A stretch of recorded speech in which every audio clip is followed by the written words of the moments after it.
Van dan juga ibu-ibu perempuan dimanapun Anda berada bahwa setelah sekian dekade ternyata tuh kekerasan pada perempuan bukannya turun, literasi kita makin bagus, kita baca lebih banyak, tapi kekerasan terhadap perempuan justru malah meningkat terutama di pandemi. Kamu bayangin deh, di satu semester awal di tahun 2020 ternyata jumlah kekerasan perempuan justru malah sudah mencapai 1.000 kasus lebih.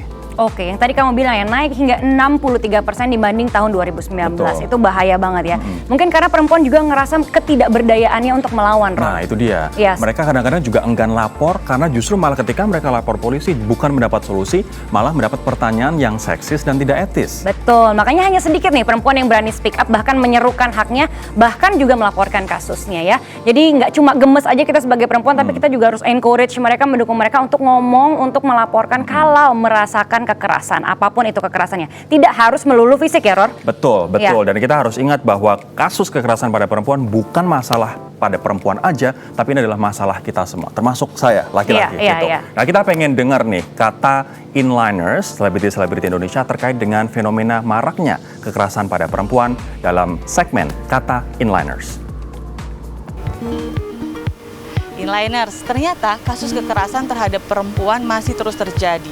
Nih di tahun 2020 saja itu di sepanjang 8 bulan terjadi 1.500 laporan kekerasan terhadap perempuan. Padahal di tahun sebelumnya nih di tahun 2019 itu selama 12 bulan di sepanjang tahun laporan kekerasan terhadap perempuan sebanyak 1.500. Nah artinya terjadi kenaikan di tahun 2020 itu.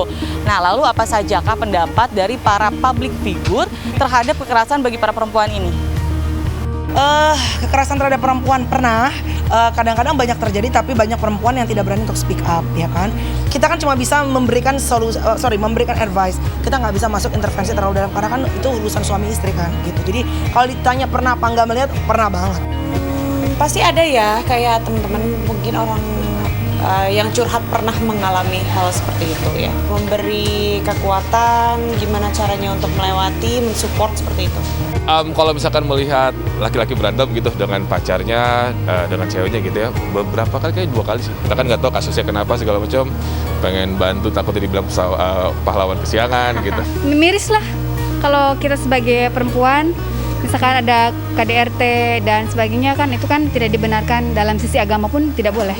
Menurut Mbak sendiri nih, apa hukuman yang pas buat pelaku kekerasan terhadap perempuan nih biar kapok gitu? Well, kalau menurut gue sih sekarang diviralin ya supaya tahu bahwa maksudnya gini, social judgment tuh penting banget supaya satu speak up, yang lain juga berani, oh dia berani ngomong gitu, oke gue juga berani ngomong. Dan untuk menunjukkan bahwa maksudnya suami ataupun istri apapun masalahnya main tangan tuh bukan solusi gitu.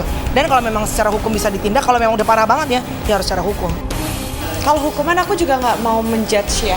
Yang sering aku nasihati ke teman-teman atau orang-orang yang aku tahu mendapatkan tindakan seperti itu, aku pasti bilang sama mereka untuk lebihlah mencintai diri sendiri, baru dengan begitu kita bisa mencintai orang lain. Kalau hukuman yang baik biar mereka pada kapok lah istilahnya. Mungkin memang harus selain yang namanya pidana, penjara. Memang harus dirembuk dengan keluarga dulu ya. Kalau tidak bisa diselesaikan biasanya melalui pengadilan gitu ya. Satu kata nih buat tersangka atau pelaku tindak kekerasan terhadap perempuan. Coward, pengecut. Tidak beradab. Laporkan ke polisi. Sayangilah perempuan karena kalian semua lahir dari rahim seorang perempuan, hidup dan nyawa semua mati. Hidupnya itu diserahkan kepada kalian untuk melahirkan kalian.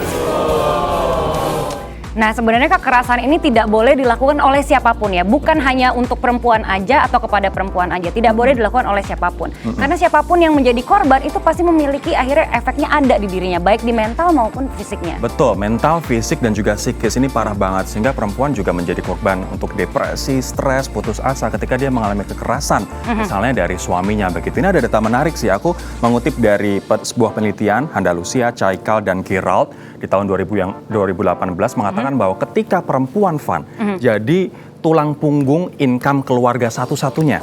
Kemungkinan dia untuk dapat tekanan mental lebih tinggi dan kemungkinan mereka untuk bercerai 4 kali lebih tinggi jika dibandingkan dengan perempuan yang bukan menjadi tulang punggung keluarga. Coba kalau kita kupas kira-kira kenapa ya, Ror? Karena kan mungkin gini, kalau menurut depresi bisa jadi. Karena perempuan itu punya tuntutan dari keluarga atau misalnya dari pasangannya. Bahkan dari lingkungan sekitar. Iya, kalau perempuan tuh mendingan di rumah aja, masak juga, kalau mau kerja jangan lupa ngurusin anak. Seolah-olah mengurus anak menjadi tugas perempuan. perempuan saja. Padahal harusnya berbagi. Berbagi. Ya kan? Membersihkan rumah juga harus berbagi antara suami dan istri. Nah, ini Betul. menjadi penting sih, apalagi kalau perempuan menjadi tulang punggung secara finansial. Nggak boleh. Laki-laki juga harus take part. Saling ambil tolong tanggung jawab. menolong. Benar. Ya, benar. mau laki mau perempuan kita harus saling tolong menolong. Jangan membebankan kepada salah satu pihak Betul. aja. Nah,